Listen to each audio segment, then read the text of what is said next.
So you're a young politician. We saw protests in Jantar Mantar.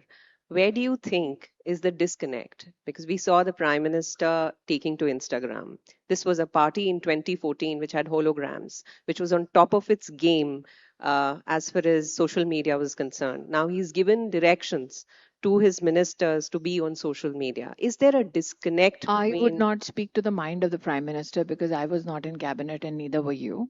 I will only say if there was a disconnect, then you would not have the Prime Minister on Instagram, would you? And it is not that the Prime Minister is new to Instagram. It is just that you were a bit taken aback to the fact that he would put out a story or a video maybe at 11 in the night or 12 in the night. That is a prime minister that has his hand on the pulse of the people. That is a prime minister that is responsive. But the whole ageist value that this particular discourse brings to us compels me to ask one question in the room. How many of you are below the age of 29?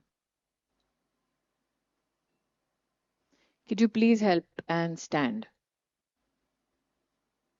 All of you who are below the age of 29. Could you look at everybody else in the room and tell us, are we redundant as human beings because we are not 29?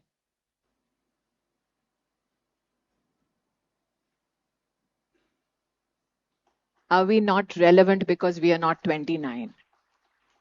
So relevance has no retirement age. If Tukaram Omble was going to look at his age, at 54, he would not have tried to catch Ajmal Kasab. He would have said, let somebody from Gen Z come and catch the terrorist. That is not how institutions work.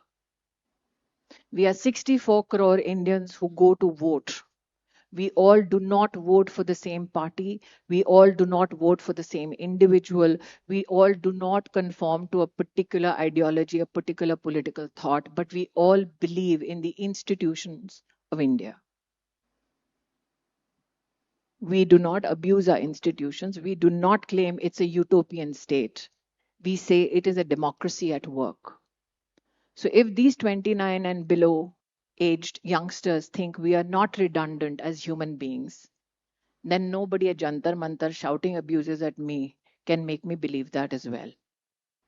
You cannot go to Kargil and shout down men in uniform in the Indian armed forces and say, I pay tax. Go and say that to Vikram Batra's mother, who will say, I will give you your money, give my son back. But do you You need to? cannot say to any ASI like Tukaram Omble, I will beat you because you wear a uniform.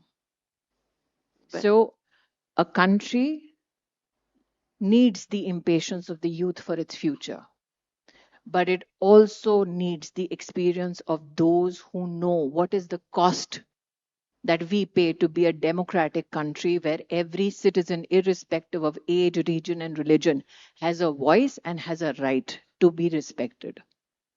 So you need the impatience of the youth, but also you need the experience of those who have lived long enough to know what it takes to build this country.